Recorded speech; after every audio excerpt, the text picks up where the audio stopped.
Hello बच्चों, तो आज हम अपना पार्टनरशिप का last chapter dissolution of partnership start कर रहे हैं। ठीक है, मोस्ट इंपॉर्टेंट चैप्टर है आपका। एग्जाम के अंदर ना ये किसी क्वेश्चन के साथ या किसी चैप्टर के साथ चॉइस में आता है, मतलब इंडिविजुअल अपना क्वेश्चन आता है इसका। दो टॉपिक इस चैप्टर के अंदर सबसे इंपॉर्टेंट है, इसकी जर्नल एंट्रीज और रियलाइजेशन अकाउंट। तो आज हम डिसोल्यूशन ऑफ पार्टनरशिप का पहले तो मीनिंग समझते हैं। डिसोल्यूशन ऑफ पार्टनरशिप का मतलब होता है कि हम अपने बिजनेस को ना डिसकंटिन्यू कर रहे हैं। ठीक है, जो बिजनेस है वो डिसकंटिन्यू हो जाएगा। अभी तक जो हम पढ़ रहे थे ना chapter, change in profit sharing ratio, admission of a partner, retirement of a partner, ये डिसोल्यूशन ही था, पर डिसोल्यूशन ऑफ पार्टनरशिप था सिर्फ। अब जो हम पढ़ रहे हैं वो पढ़ रहे हैं डिसोल्यूशन ऑफ पार्टनरशिप फर्म, कि अब फर्म ही बंद हो जाएगी, उसकी जितनी भी एसेट्स है वो सेल हो जाएंगी और जो लाइबिलिटीज है उन्हें पे कर दिया जाएगा। अपना अपना निपटारा करके पार्टनर्स अपने अपने घर जाएंगे।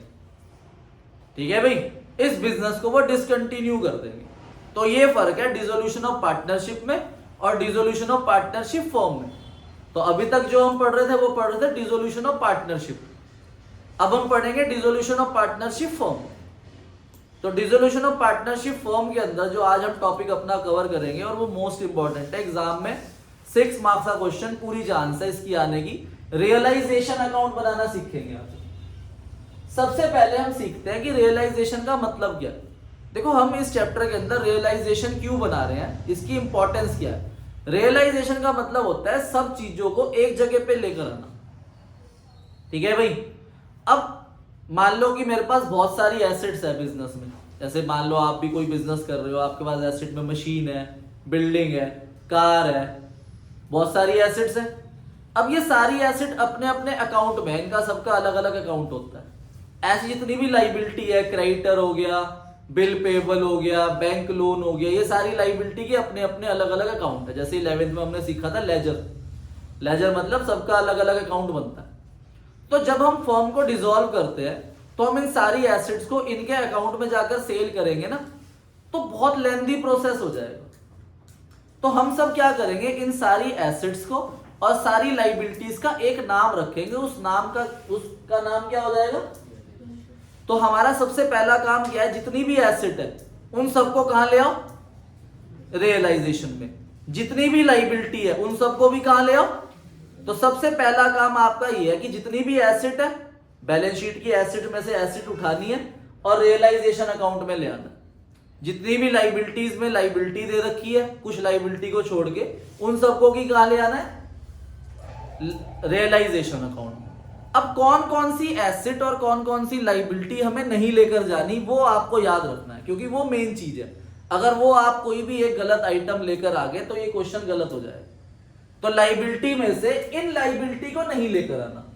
कैपिटल नहीं लेकर आना, करंट लिखा है तो वो भी नहीं लेकर आना, पार्टनर का लोन है अगर वो भी नहीं आएगा, जनरल रिजर्व है वो भी नहीं आएगा, कंटिंजेंसी रिजर्व है वो भी नहीं आएगा, प्रॉफिट एंड लॉस दे रखा है वो भी नहीं आएगा, वर्कमैन कंपनसेशन रिजर्व है तो ये भी नहीं आएगा। तो ये सारी लाइबिलिटीज नहीं जाएंगी किसमें, रियलाइजेशन अकाउंट। इनके अलावा सब जाएगा। इनके अलावा क्या हुआ sir, creditor, bank loan, bill payables, outstanding expenses, ये सारी लाइबिलिटी, एम्प्लॉय प्रोविडेंट फंड, ये सारी लाइबिलिटीज जाएंगी किसमें, रियलाइजेशन अकाउंट, जिसका नेचर क्या होता है, नॉमिनल। अब एसेट साइड में इन एसेट्स को नहीं लेकर जाना। कौन कौन सी asset, bank, cash, profit and loss, advertisement suspense, deferred revenue expenditure, capital, current या पार्टनर लोन। अगर ये एसेट्स दे दी तो ये भी नहीं जाएंगे, अगर क्वेश्चन में हुई तो। नोट करो इसे। अब अभी नहीं, रुक जाओ। अब रियलाइजेशन अकाउंट में जो एसेट इधर है, इधर वाली चीज इस तरफ आ जाएगी और इधर वाली चीज इस तरफ आएगी, ऐसे डायगोनली जाएगा। तो सारी एसेट्स इधर आ जाएगी, टू ऑल एसेट एक्सेप्ट वो वाली asset, by all liability except ये वाली लाइबिलिटीज। तो हमने सारी एसेट और लाइबिलिटी को एक जगह पे ले आए। अब एक जगह पे लेकर आए तो अब सारी एसेट्स को बेचेंगे। अब एसेट्स को बेचेंगे तो हमें क्या मिलेगा, तो इन एसेट को यहां पर सोल्ड करेंगे, बाय बैंक एसेट सोल्ड, ये सारी एसेट्स बेच दी। अब मान लो कि कार है बिजनेस के अंदर एक, अब वो मार्केट में बिक रही है सस्ती, पर एक पार्टनर ने बोला कि ये कार मैं ही ले लेता हूं, मार्केट मुझे घर पे जरूरत है कार की, ठीक है भाई, तो मेरा छोटा भाई है तनिष्क, उसे जाना है आगे कॉलेज में, तो ये कार अल्टो 800 वो लेकर जाया करेगा, तो वो कार हमने ले ली, ठीक है। तो हमने, पार्टनर ने टेक ओवर कर ली by partner capital account, asset taken by partner. अगर वो मार्केट में बिकेगी तो पैसा आएगा, पार्टनर ने टेक ओवर कर ली तो पार्टनर का नाम आएगा। अब ऐसे ही इधर लाइबिलिटीज है, अब इन लाइबिलिटी को पे करेंगे तो पैसा जाएगा to bank account liability paid, और पार्टनर ने कहा भाई मैं पे कर दूंगा, मेरे घर के पास ही रहता है क्रेडिटर, मैं उसे पैसे दे दूंगा और मैं आपसे बाद में ले लूंगा, तो लाइबिलिटी को पे कर दिया to partner capital liability paid by partner. अब ये सारा काम मशीन तो करेगी नहीं, कोई एक पार्टनर ही करेगा ना, एक पार्टनर की ड्यूटी लगाई गई कि ये सारा काम आप देखोगे, तो वो पार्टनर को डिप्यूट करा गया, सारा डिसोल्यूशन का प्रोसेस वो कर रहा है और बदले में वो फर्म से कुछ चार्ज कर रहा है, तो to partner capital account realisation expense वो भी आएगा। और अगर पार्टनरशिप फर्म अपने जेब से पे कर रही है वो पैसे, तो to bank account realisation expense. बस ये आना है इस चैप्टर के, मतलब इस कंसेप्ट के अंदर, सारी एसेट इधर फिर उन्हें बेचेंगे, सारी लाइबिलिटी इधर फिर उन्हें पे करेंगे, फिर जो खर्चा होगा वो भी इधर, मतलब पैसा जाएगा तो इधर, पैसा आएगा तो इधर। नोट करो इसे, फिर क्वेश्चन करेंगे। आओ भाई, अब ये ना थोड़ी सी बात है, इंपॉर्टेंट पॉइंट्स है, इन्हें भी ध्यान समझो, इसी पे अप्लाई हो भाई, ठीक है। जैसे कि सबसे पहला point, if question is silent about the payment of any liability, जैसे मान लो आपने रियलाइजेशन अकाउंट के अंदर इधर सारी लाइबिलिटीज लिख दी, क्रेडिटर, बिल पेबल। अब क्वेश्चन ने कहा क्रेडिटर को इतने पैसे दे दो, बिल पेबल को इतने पैसे दे दो, पर एक लाइबिलिटी है उसके लिए क्वेश्चन क्या ही नहीं रहा कि उसे पे करो या ना करो। If question is silent about the payment of any liability, तो उसे फुल्ली पे करा जाएगा, उसको सारे पैसे दिए जाएंगे। जैसे मान लो क्रेडिटर 1 लाख के है, क्वेश्चन ने कहा इस क्रेडिटर को 80,000 दे दो, तो 80 देंगे, 20 का हमें फायदा हो जाएगा। मान लो एक लाइबिलिटी है बैंक लोन 50,000 है, क्वेश्चन ने कहा ही नहीं कि उसे पे करो, तो उसे हम पूरे 50,000 पे करेंगे, ठीक है, अभी क्वेश्चन से करेंगे हम। और ऐसे ही इफ एनी लाइबिलिटी, मान लो कोई लाइबिलिटी है, वो कह रही है कि मुझे पैसे मत दो, मुझे ये एसेट दे दो, ये मशीन दे दो, तो एक लाइबिलिटी ने अपने पैसे के बदले एक हमारी एसेट ले ली कोई सी भी, तो उसका कोई ट्रीटमेंट नहीं होगा, नो ट्रीटमेंट, उसका कोई अकाउंटिंग ट्रीटमेंट नहीं दिखाया जाएगा पे करने का या लाइबिलिटी एसेट टेक ओवर करने का। अब ध्यान से देखना भाई, इधर देखो, बैलेंस शीट है, इधर एसेट्स है और इधर लाइबिलिटी है, मैंने बताया ना डायगोनली जाएगा, लाइबिलिटी सारी इधर, एसेट सारी इधर, पर एक एसेट है डेटर, उसके साथ ना उसका प्रोविजन होता है कभी कभार, तो आपको ये नेट अमाउंट नहीं लिखना 91,000, डेटर को इधर लिखोगे पूरा 1 लाख रुपए रियलाइजेशन में, और प्रोविजन को इधर लिखोगे अलग 9,000 रुपए, अलग अलग जाएगा, डेटर अलग 1 लाख रुपीस, प्रोविजन अलग 9,000 रुपीस। एक ये पॉइंट ध्यान रखना है। अब मैंने आपको बताया कि सारी एसेट्स उधर आएगी, सारी लाइबिलिटी इधर आएगी, पर कभी कभार कोई एसेट होती है उसके नाम का रिजर्व होता है, एसेट भी है और उसके नाम का रिजर्व भी, जैसे मशीन है तो मशीन रिजर्व, फर्नीचर है तो फर्नीचर रिजर्व, इन्वेस्टमेंट है तो इन्वेस्टमेंट फ्लक्चुएशन रिजर्व। अगर उसके नाम का रिजर्व है तो वो भी जाएगा, देखो मैंने यहां पर लिखा ना ये रिजर्व नहीं जाएंगे, पर अगर यहां पर कोई एक एसेट है, जैसे मान लो कि इन्वेस्टमेंट है 1 लाख रुपए और यहां पर इन्वेस्टमेंट फ्लक्चुएशन रिजर्व है 20,000 रुपए, इधर मशीन है 70,000, इधर मशीनरी रिजर्व है 5,000 रुपए, तो ये रिजर्व इधर आ जाएंगे और ये एसेट इधर आ जाएंगे।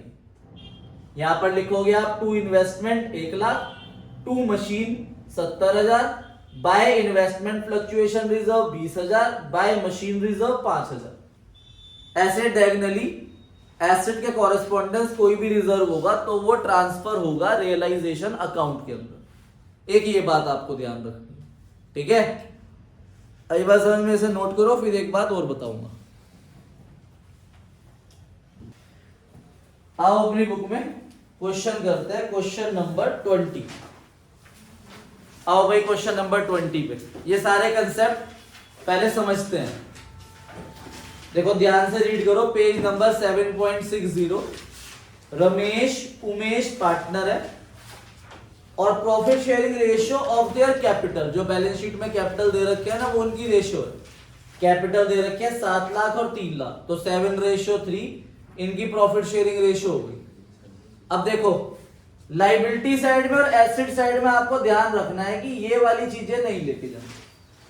अब लाइबिलिटी साइड में देखो सबसे पहले क्रेडिटर है, फिर वर्कमैन कंपनसेशन रिजर्व है। देखो लिखा हुआ है मैंने, वर्कमैन कंपनसेशन रिजर्व ट्रांसफर नहीं होगा। उसके बाद जनरल रिजर्व ये रहा, ये भी ट्रांसफर नहीं होगा। करंट अकाउंट ये भी ट्रांसफर नहीं होगा, कैपिटल ये भी नहीं होगा। तो एक ही चीज बची क्रेडिटर्स, तो वो क्रेडिटर्स ट्रांसफर होंगे बस।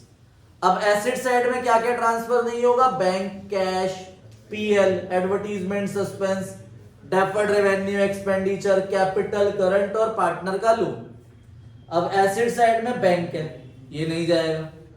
तो डेटर, स्टॉक, फर्नीचर और मशीनरी ये ट्रांसफर होंगे और करंट अकाउंट का बैलेंस ये भी नहीं होगा। तो सबसे पहला काम हमें इन्हें डायगोनली ट्रांसफर करना ही है।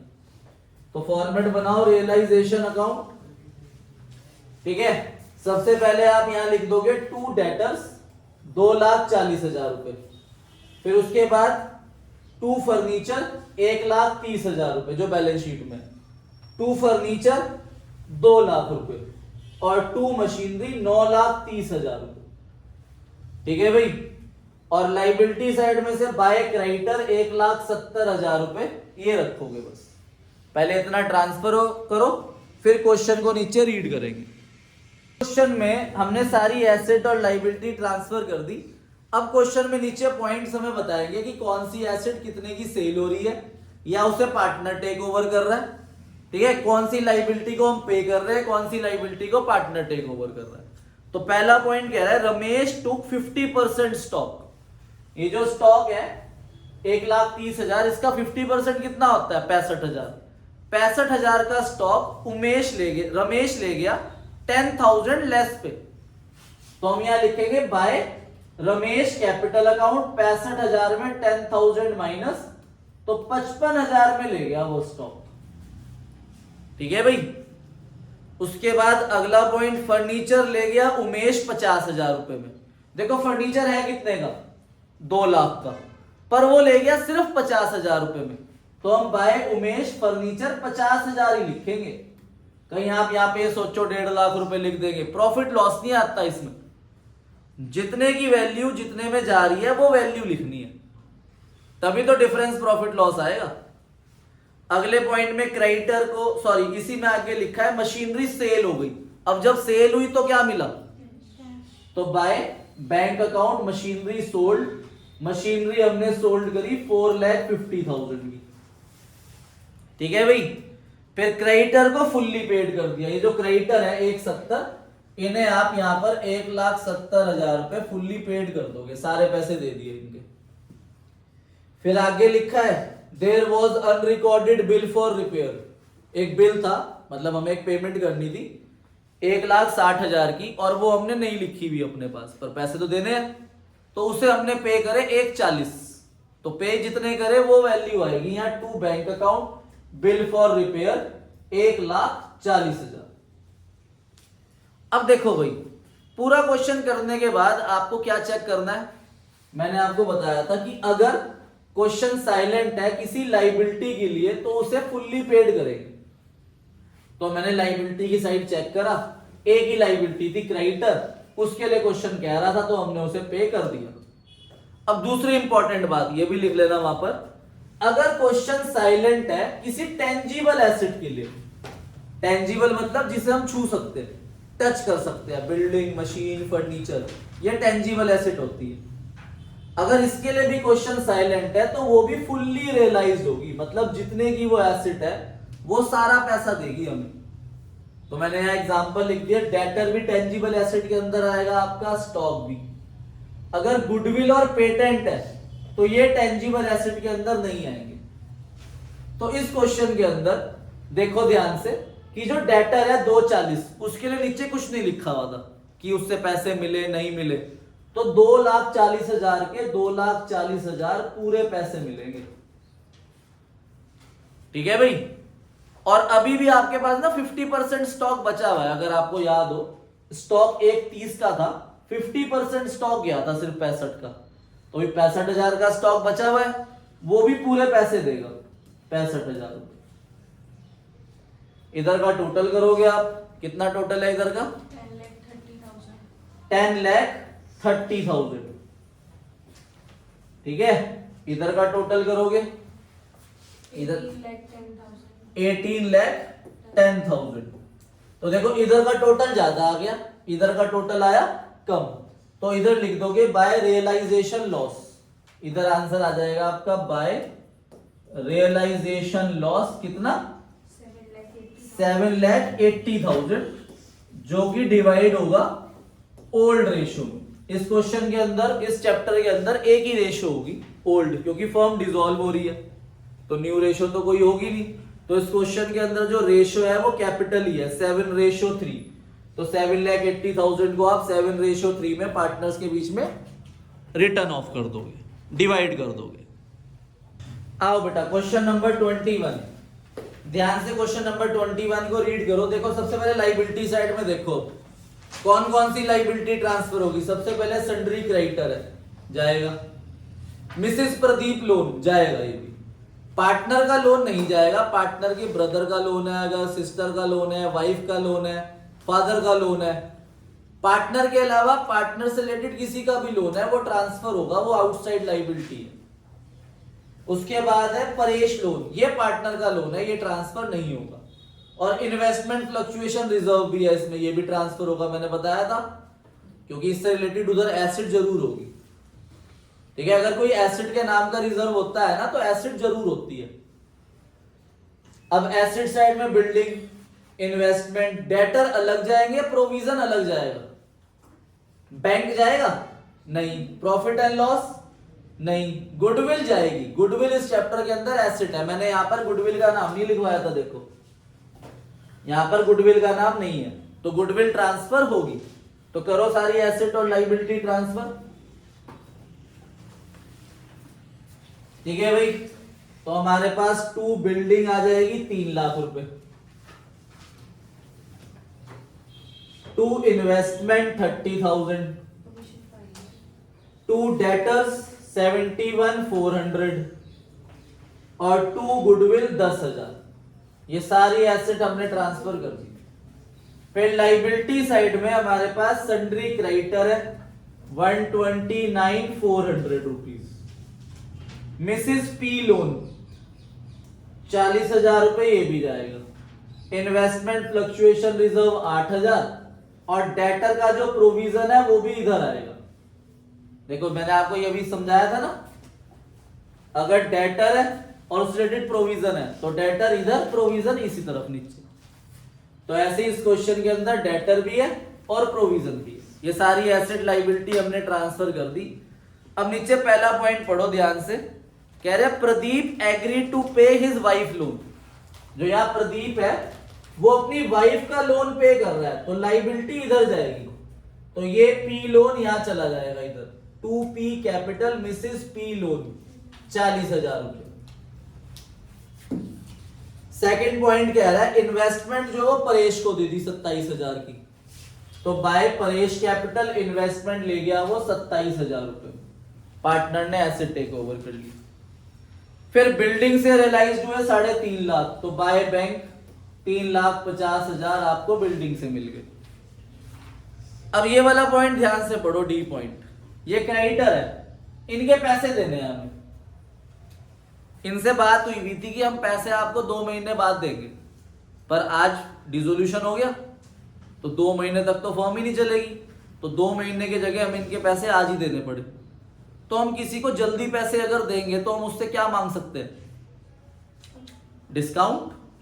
तो हमने 1,29,400 क्रेडिटर कितने महीने बाद देने थे? 2 महीने बाद। तो क्वेश्चन में लिखा है creditor were to be paid after 2 month, they were paid immediately. तो उन्हें आज ही पे कर रहे हैं, तो हमने उनसे 10% का डिस्काउंट मांगा 2 महीने का। तो टोटल है 129,400। तो 1,29,400 का 10% इंटू 2/12। ठीक है, तो 1,29,400 में से मुझे डिस्काउंट मिल गया 2,157 का। तो मेरे को पैसे देने पड़े 1,27,243 रुपए। ये पैसे दिए मैंने क्रेडिटर को, पैसे गए तो यहां आ जाएगा टू बैंक क्रेडिटर को 1,27,243 रुपए ये पे कर दिए। रियलाइजेशन एक्सपेंस हुआ 2,500 का, तो टू बैंक से रियलाइजेशन एक्सपेंस 2,500 रुपए आ गए। फिर मैंने आपको क्या बताया कि क्वेश्चन को चेक करो, कोई लाइबिलिटी रह तो नहीं गई। क्रेडिटर थे, चले गए। मिसिस पी लोन, ये भी चला गया। आईएफआर और जो प्रोविजन होता है ना, ये एक रिजर्व होते हैं, तो इन्हें पे नहीं करा जाता, इन्हें सिर्फ यहीं पर लिखा जाता है, इधर पे मत कर देना गलती से भी इन्हें। अब एसेट देखो, बिल्डिंग वो भी चली गई, इन्वेस्टमेंट वो भी चली गई। डेटर के लिए क्वेश्चन कुछ नहीं कह रहा था, डेटर के लिए क्वेश्चन साइलेंट है, तो डेटर से हमें पूरे पैसे मिलेंगे। मैंने यहां लिखवाया था कि अगर कोई एसेट साइलेंट है और उसमें डेटर है तो हमें पूरे पैसे देगा। तो 71,400 रुपीज डेटर से पूरे मिलेंगे। उसके बाद क्वेश्चन में एक ऊपर पैराग्राफ है, अब उसे ध्यान से रीड करो। कह रहे प्रदीप और परेश पार्टनर हैं, उन्होंने डिसाइड करा कि हम अपनी फर्म आज डिसॉल्व कर रहे हैं, ठीक है। पर ये सारा काम करने के लिए उन्होंने प्रदीप को डिप्यूट करा कि सारा काम प्रदीप करेगा। प्रदीप ने कहा मैं फ्री में थोड़ी करूंगा, मुझे पैसे चाहिए। तो Pradeep was deputed to realise asset and pay off liability, he was paid 10,000 as commission. और ये खर्चा पार्टनर को दिया जा रहा है, तो पार्टनर को पैसे दे रहे हैं ना, तो to partner capital realisation expense 10,000 रुपए ये आएगा यहाँ पे, ठीक है। अब इधर का टोटल करोगे और ये माइनस करोगे, आंसर आ जाएगा। ये 2,500 रुपए अलग से लिखा हुआ आएगा, क्यों? अगर वहां लिखा होता कि इंक्लूडिंग ऑल एक्सपेंस, फिर ये 2,500 रुपए इग्नोर होते। पर इस क्वेश्चन के अंदर ये नहीं लिखा हुआ इंक्लूडिंग ऑल एक्सपेंस, इसलिए ये अलग आएगा। टोटल करोगे आंसर आ जाएगा आपका। आपका बुक से जो होमवर्क है वो ये है, क्वेश्चन 22 लिखो, 22, 24, 27 और 31, ठीक है भाई। ये आपका बुक से होमवर्क है। सैंपल पेपर में आपका पेज नंबर 129 है इस चैप्टर का, डिसोल्यूशन का। तो पेज नंबर 129 पे आपका चैप्टर स्टार्ट हो रहा है, उसमें आपके क्वेश्चन नंबर 1 से लेकर 9 तक, एंड उसके बाद पेज नंबर 131 पे 10 से लेकर 16 तक ये एमसीक्यूज है सारे, ये डेथ ऑफ अ पार्टनर के। उसके बाद पेज नंबर, इसी पेज पे क्वेश्चन नंबर 20 है, फिर एक पेज छोड़ के 24, फिर 29 और 30। उसके बाद एक हेडिंग आएगी आपकी पेज नंबर 138 पेज पे है क्वेश्चन नंबर 7, और पेज 140 पे है क्वेश्चन नंबर 11। ये डेथ ऑफ अ पार्टनर का है, ठीक है भाई, कर लेने से। Okay, bye bye.